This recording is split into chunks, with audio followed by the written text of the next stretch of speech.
สวัสดีทุกคนวันนี้เราจะมาคิดไลน์ข้อที่8สำหรับคำถามคนครัววิชาเลขวิทยาลัยปีที่1เนาะข้อที่8นางบุญมณีไปกู้ยืมเงินธนาคารแห่งหนึ่งจำนวน6,500,000กีบในอัตราดอกเบี้ย 8% ต่อปี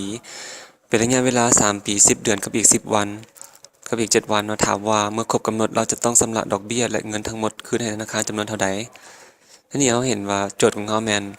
เรายืมเงินมาเนาะนางบุญมณี6,500,000กีบและมีอัตราดอกเบี้ยต่อปีก็คือ 8% นั่นเอง แต่ว่าระยะเวลาที่เราจะคืนก็คือ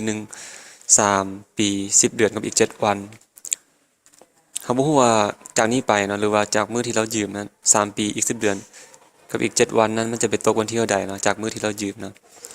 ก็ต้องขึ้นกับว่าธนาคารคิดจากวันเนาะก็คือปีหนึ่ง360บ่หรือว่าปีหนึ่ง365วันเพราะฉะนั้นแล้วถ้าเรากลับไปเบิ่งChrome เนาะกลับไปเบิ่ง Chrome อันนี้ข้าพเจ้าเคยไปที่ JDB ไปที่ธนาคารแห่งหนึ่งเนาะอันนี้เป็นประวัติที่ข้าพเจ้าเคยไปมาแล้วก็ข้าพเจ้าจะเลื่อนลงไปแล้วก็คลิกบอลที่บ่มีลิงก์ให้ pop up ข้อความมันหายไปลูกค้าธุรกิจบริการเงินกู้เลื่อนลงไปแล้วก็จะเจอบริการเงินกู้ประเภทประจำเลื่อนลงไปอีกเขาจะเห็นว่าอัตราดอกเบี้ยสำหรับเงินกู้อุตสาหกรรมและการค้าจะเลื่อนลงไปอีกนี่เนาะอัตราดอกเบี้ยเงินกู้สำหรับบุคคลและ SME เขาจะเห็นว่ามีระยะการกู้1ปี2ปี3ปีและอัตราดอกเบี้ยต่อปีก็คือขออภัย8%ต่อปีนะ8%แล้วก็2%อันนี้เป็นดอกเบี้ยอัตราดอกเบี้ยต่อปีถ้ากู้ยืม2ปีก็คือจะคิด12%ต่อปีถ้ากู้ยืมระยะ3ปีแห้งโดนก็แห้งหลายเนาะเพราะว่ามันมีค่าความเสี่ยงค่าการตลาดค่าเลขธุรกิจอยู่ในนี้เพราะฉะนั้นแล้วนี่ธนาคารก็ย่านว่าเงินมันจะเฟ้อไปฮอดพุ่นเนาะมีค่าต่างเงินเฟ้ออยู่ในนั้นเพราะฉะนั้นแล้วนี่แห้งโดนก็แห้งดอกเบี้ยจะได้หลายเนาะเพราะฉะนั้นแต่ว่าของนางบุญมณีเมื่อกี้นี้เป็น 8% ต่อปีเนาะแต่ก็ต้องไปถามว่าธนาคารนี่มันคิดปีหนึ่งเป็น360หรือว่า365เมื่อเรารู้แล้วเนาะเขาก็จะกลับมานะเบิ่งเห็นดอกเบี้ยแล้วและแน่นอนว่า 8% ต่อปีถ้าเกิดว่าธนาคารคิดเป็น360วันต่อปีเขาก็ต้องแบ่งเรทให้มันเป็นเรทต่อวันนะเพราะว่าเขาเห็นว่า1ปี10เดือนกับอีก7วันมันเป็นตัวเลขย่อยเป็นวันไปแล้วเนาะเพราะฉะนั้นแล้วนี่เขาก็ต้องแบ่งเรทให้เป็นวันแล้วจะมาคูณให้วันอีกเป็นจำนวนวันทั้งหมดนั่นก็คือความหมายที่ว่าเป็นอย่าง360หรือว่า365จึงมาอยู่นี่นั่นเองเพราะว่าเขาแบ่งเรทเป็นวันแต่อยู่ในนี่เขาเห็นว่าถึงว่าเขาจะเอา360มาไว้ทางกล้องตัวที่มาทางกล้องตัวพี่ก็มีความหมายเดียวกันนะเพราะว่าจะคูณก่อนหรือว่าหารก่อนคูณน้ำหลังมันก็จะออกคือกันนะแต่ในกรณีที่เขามาหารก่อนมันจะเกิดเศษนะเกิดเปอร์เซ็นต์เป็นเศษขึ้นก่อนเพราะฉะนั้นเขาจะคูณกันก่อนเมื่อเราจังมาหารบัดเดียวแต่ว่าจังได๋ก็ตามนะความหมายของ360ก็คือเป็นของธนาคารนั่นเองถึงแม้ธนาคารคิด360วันเป็น1ปีแล้ว3ปีก็จะหมายถึง3ปีที่ธนาคารกำหนดว่าอีกจากนี้ต่อไปเด้ออีก3ปี10เดือนกับอีก7วันจะต้องมาคืนข่อยเพราะฉะนั้นเมื่อธนาคารคิดเป็น360วันเราก็ต้องเอา360วันไปคูณให้3จะมาคิดรายวันก่อนเนาะ360วันไปคูณให้3ปีมันจะออกมาเป็นจักวันและ10เดือนเด้เราฮู้ว่าปีหนึงมี360วันที่ธนาคารคิดมาเนาะ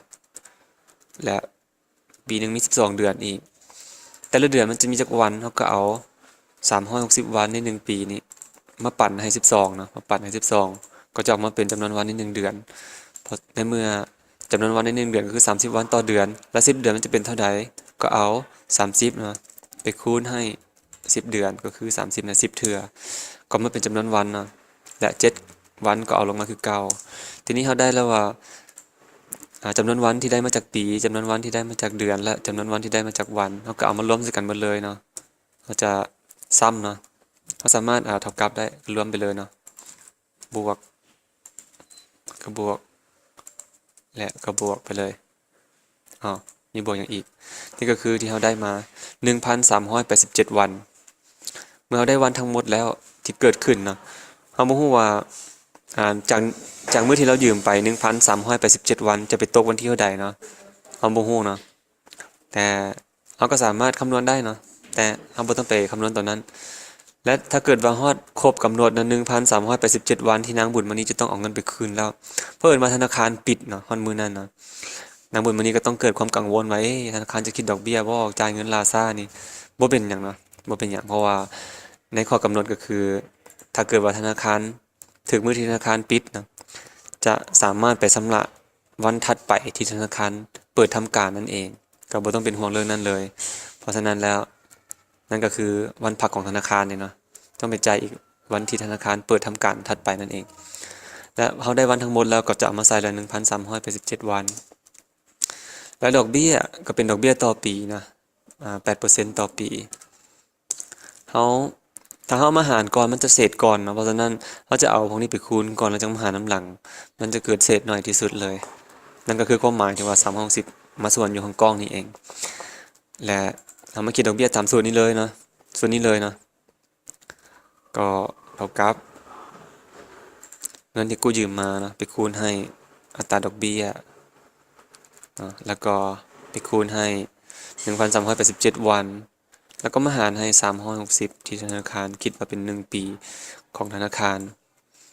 แต่ตอนนี้ถึงมาเขาจะเอา360มาไว้บอนนี้มันก็ถือคือกันเนาะอยู่ใน Excel มันก็จะคิดเอารายละเอียดของเศษหลายๆเศษหลายๆตัวที่หลังจุดไปนะเพราะฉะนั้นแล้วถ้าดีที่สุดก็คือคูณกันก่อนแล้วมาหารจะได้ตัวเลขใหญ่บัดเดียวแล้วจึงมาหารเนาะก็จะเกิดเศษน้อยนั่นคือความหมายของ360นะนี่ก็คือดอกเบี้ยที่เราต้องจ่ายดอกเบี้ยที่เราต้องชำระคือตัวนี้เลยคำตอบนะและคำถามต่อไปก็แม่นทั้งเงินทั้งหมดที่เราจะต้องคืนเป็นจำนวนเท่าใด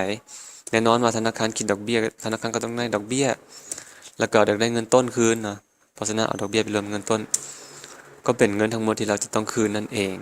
นี่คือคำตอบของข้อที่8นะดอกเบี้ยที่เราต้องคืนเท่าใดนี่เลยและเงินทั้งหมดที่ต้องชำระเท่าใดนี่เลย